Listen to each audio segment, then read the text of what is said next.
At 12 years old, my mom had just begun to feel comfortable leaving me by myself at home. So, this must have been when I was 12. Our small town is calm and generally secure, a place with quiet roads, large lawns, friendly faces, and a quaint village filled with shops and eateries. It's not the kind of area where you feel the need to check your surroundings at night when walking alone. That sense of safety is part of why my parents felt okay leaving me on my own at such a young age. I still live with them in the same house today. That particular night was a weekend, and my parents were heading out, leaving me home alone. When my sister and I were younger, our grandparents would stay with us. But since my sister was away for some reason, and I was deemed old enough, my parents decided I could handle being on my own. They're pretty young for parents, so they've always been the type to go on trips or hang out with friends on weekends. They left me cash for pizza, to have for dinner. For a 12 or 13-year-old, it was a perfect setup. An empty house, endless video games, and pizza on the way. As a kid, I was hooked on James Bond video games, and that night, I was deep into my third run of Nightfire on my PS2. After finishing the game, I decided it was time to order the pizza. There was a place nearby called Gianni's, a family favorite that's long since closed. I got a standard pizza, and at 12, I could easily polish off 3 slices. My mom had instructed me to wrap any leftovers in foil and store them in the fridge. While waiting for delivery, I swapped game discs to play another title. When the doorbell rang, I grabbed the $20 my parents left and rushed downstairs. My mom had told me to tip the driver $4, which was decent for a place just 3 blocks away, especially back then. The delivery guy looked to be in his 30s, a bit scruffy with a long, unkempt beard, glasses, and a black trucker hat. I handed him the $20 and asked for the exact change. As he passed me the pizza box and counted out the money, he glanced up at me, then peered past me into the house and asked, "You here by yourself?" It was a weird, unsettling question, and my parents had taught me to be cautious around strangers. I replied that my parents were on their way back, a dumb response in hindsight. I could have just said no, but I realized he probably noticed the empty driveway and the fact that a kid was answering the door. After he gave me the change, I shut the door. I ate in the kitchen, likely downing 3 slices, then wrapped up the rest and put them in the fridge. Back upstairs, I started playing another James Bond game, Agent Under Fire, which I didn't like as much as Nightfire but still enjoyed. Hours passed as I played, and around 11 p.m., the doorbell rang again. Assuming it was my parents, I hurried downstairs, calling out, "Mom? Dad?" But a strange voice answered. "Hey, I need some help." The person said they needed to use a phone. I asked, "Who's this?" And they repeated their request. Too scared to look through the window, I decided to head upstairs and ignore it. Common sense told me opening the door would be a terrible mistake. As I climbed the stairs which faced the front door, the person outside banged on it, saying, "Wait, please. I need help." That meant they'd seen me. They were watching through the glass panel at the top of the door. I turned and, despite the dark porch, could make out the shape of a man's head. I couldn't see his eyes, but I felt him staring. Panicked, I sprinted upstairs to my parents' room, where the only upstairs phone was. I dialed my mom's cell phone, the only number I knew by heart at that age. She answered, probably a bit tipsy from a few glasses of wine, and I told her someone was at the door asking to come in. Her tone shifted instantly, sharper, more alert, likely sobered by my words. She asked if I'd spoken to the person or let on that I was home, and I admitted I'd asked who they were. Her voice grew more anxious as she asked if anyone knew I was alone. I mentioned the pizza guy's earlier question about being by myself, and just then, the doorbell rang twice more. In a panic, I told my mom the person wouldn't leave. She instructed me to stay in their room and lock the door. She warned me that they were contacting the authorities. My mother stayed on the phone with me, using her cell, while they dialed the police from my father's phone. They stepped out of the restaurant they were dining at to get a clearer signal outside. It was a warm summer evening. The windows in our house were slightly ajar to let in a breeze. Through my parents' window, I caught the faint sound of the side gate to the backyard creaking open, slow and cautious. I whispered this to my mom, and she urged me to stay silent, remain in their bedroom, and keep the lights off. In a hushed voice, I asked, "What if he tries to come in through the den window?" My mom sharply told me to stop speaking and wait for the police. She kept relaying updates from the police, including their estimated arrival time, while reminding me to stay quiet. I was beginning to feel a sliver of calm when I heard it. Distinct footsteps downstairs, someone moving inside the house. In a panic, I whispered this to my mom, and I heard her shout something, likely to the police on the other phone. Maybe, "He's inside the house." "Please hurry." She instructed me to crawl under the bed and stay there. For my 12-year-old self, it was the most terrifying, surreal moment I'd ever faced. The only thing giving me a shred of security was the flimsy lock on my parents' bedroom door. Then I heard footsteps climbing the stairs.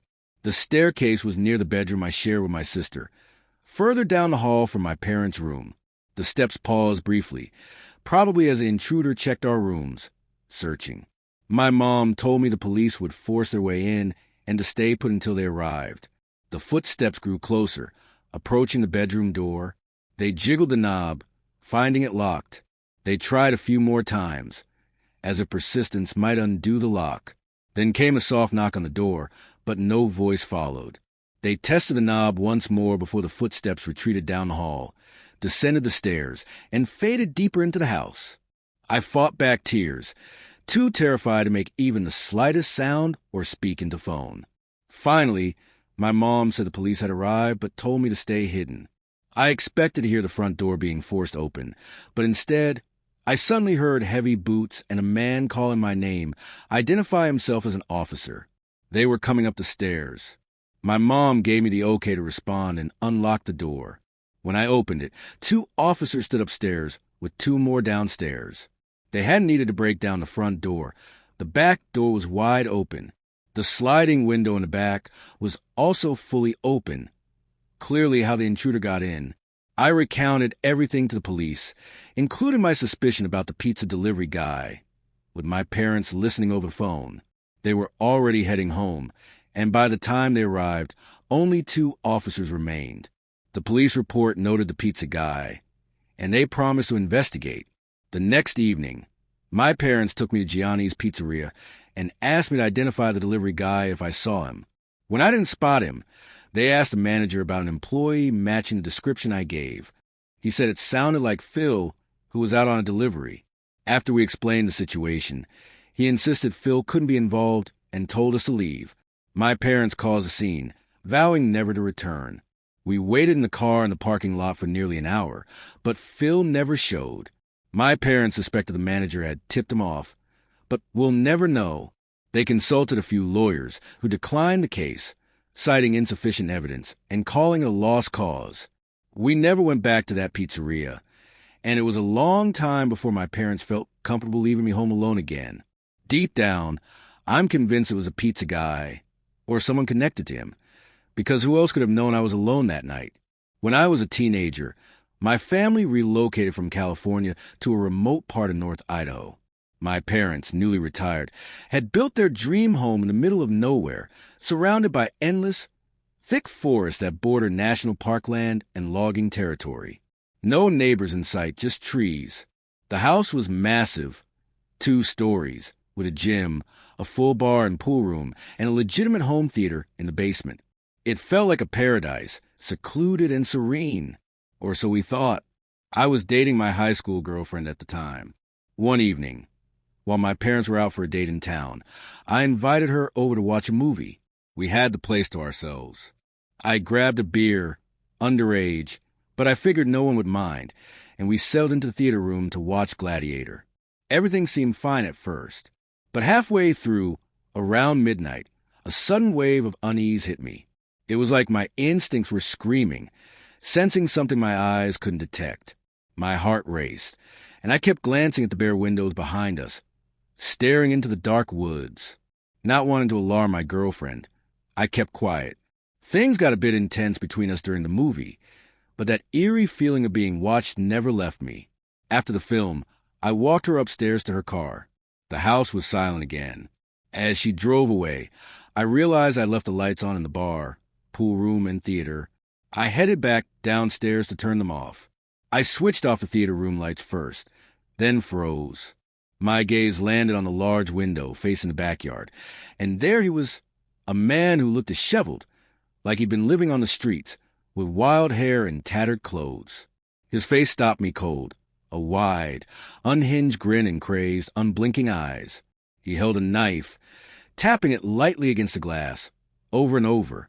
At first, I thought I was imagining it. I backed away slowly, moving to the bar room to turn off the remaining lights. That room had a sliding glass door facing the woods. As I flipped the switch, I watched in horror as the man calmly walked from the window to the door, still grinning, still staring. We were inches apart, separated only by glass. He didn't try to enter, just stood there, watching. I bolted upstairs without a word. At that moment, my parents walked in. I blurted out, "I think I'm losing it. I just saw a guy with a knife staring at me outside." My mom's face drained of color. My dad's eyes sharpened. Without a word, he went to gun safe, grabbed his rifle, and headed outside to check the property. I asked my mom what was happening, and she said, "There have been some break-ins around here. A man wandering the woods, trying to get into houses. Your description matches him perfectly." The police were called, but they found nothing. No signs of entry, no footprints, just a dark, cold forest. That should have been the end, but it wasn't.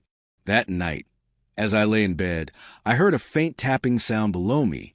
My room was on the second floor, right above the theater room. It sounded like metal on glass. I told myself it was nothing, but the tapping went on for hours. It continued night after night for weeks, sometimes stopping, sometimes waking me at 3 a.m. One night, I even thought I heard footsteps on the roof. I checked the windows, but saw no one. Still, the feeling of being watched, stalked, lingered. When winter arrived, my parents had to leave town for a few days, still uneasy about the earlier incident. Before they left, they gave me a shotgun for protection. We also had a Rottweiler, the sweetest dog, silent unless something was truly there. One night, alone, I heard slow, deliberate crunching in the snow outside. The dog stood, ears up, growling deeply at the front door, then barking ferociously. He only did that when something real was out there. I stayed quiet, not wanting to reveal I were home. Then came a knock, slow, hollow, mocking. I didn't answer. I slept with the shotgun beside me, door locked, blind shut, dog at my feet. The next morning, I found something chilling, fresh human footprints circling the entire house, pausing at every window, as if someone was peering in, searching for me. I followed them half a mile into the forest, where they began to zigzag and loop, like the person was trying to lose me. Something told me to turn back. That going further was a mistake. That night, the tapping returned, louder. I knew it was him. I grabbed the shotgun, unlocked my door, and stepped onto the second-story deck. I switched on the fog lights that lit up the backyard. There he was, same man, same deranged smile, same lifeless eyes, holding the knife, staring right at me. I raised the shotgun and yelled, "Leave now or I'll shoot." He didn't flinch, just kept staring, grinning.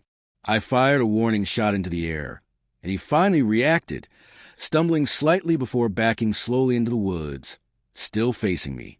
I ran downstairs, flung open the sliding door, and let the dog loose. He tore into the forest like a bullet, barking and snarling with ferocity I'd never seen. His shock collar kept him from going too far, but I like to think he scared that man off for good, because I never saw him again. In March 2022, during my college spring break, my friends and I, 6 of us, rented a cabin in South Carolina for a few days to escape. No school, no stress, no phones. Just a chill trip to drink, blast music, and make memories. There were 4 guys, me, Matt, Chris, and Tyler, and 2 girls, Jess and Sarah, all tight since freshman year. The cabin was a steal for its size. 2 stories, a wraparound porch, 2 bathrooms, on private land by a lake, deep in the woods with no towns nearby. The owner, with a thick accent, seemed odd over the phone, warning us, don't wander too far into the forest. Old wells, broken fences, snakes. Easy to get lost. We laughed it off, thinking he was just playing up some creepy southern vibe. But when we arrived, it wasn't a joke. The journey to the cabin seemed endless. The GPS quit working about an hour before we reached our destination. The final stretch was a narrow, bumpy path of dirt and rocks, just wide enough for our car. As we drove deeper, the trees grew denser. When the cabin came into view, a hush fell over us. It wasn't what we expected from the online photos. The place looked worn and grimy, with dusty windows and a few shutters dangling loosely. A faint odor lingered outside, like rotting trash mixed with damp timber. We laughed it off, joking that it gave the place personality. We unpacked, picked our rooms, and by 7 p.m., we were sipping drinks. The first evening was a blast. We fired up the grill, blasted tunes from a portable speaker, and played cards. By 11 o'clock, the chill drove us indoors. That's when I noticed how pitch black the forest was. Not just night dark, but an oppressive, inky void. The porch lights barely pierced a few feet, and the thick trees seemed to close in around us. No crickets, no breeze, just an eerie, heavy stillness. We crashed around 2 a.m. My room, on the ground floor near the kitchen, was small, with a single bed and a window facing the woods. At about 4:15 a.m., I snapped awake for no reason, heart racing. I lay still, then heard it. Tap, tap, tap. At first, I thought it was a furnace, but the sound came again, steady, not mechanical, like fingertips. I glanced at the window, and there he was, a man pressed against the glass, his face inches from it. His skin was ghostly pale, hair wild, no shirt, just staring. His mouth hung slightly open, breathing heavily, eyes wide and unblinking. He didn't move, just tapped slowly, almost tauntingly. My body froze. The tapping sped up slightly.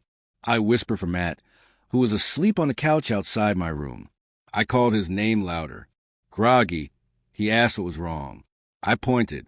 He looked, saw the man, and leapt up, toppling the coffee table. That must have spooked the guy, because when Matt flipped on the porch light and ran outside, he was gone. Everyone woke up. The girls were shaken. Tyler tried to brush it off as some local drunk pulling a prank. Chris suggested it might be a lost hunter, but I knew that man was watching me. He wasn't lost. We barricaded the doors, shoved the couch against the big living room window, and took turns keeping watch. Nothing else happened that night.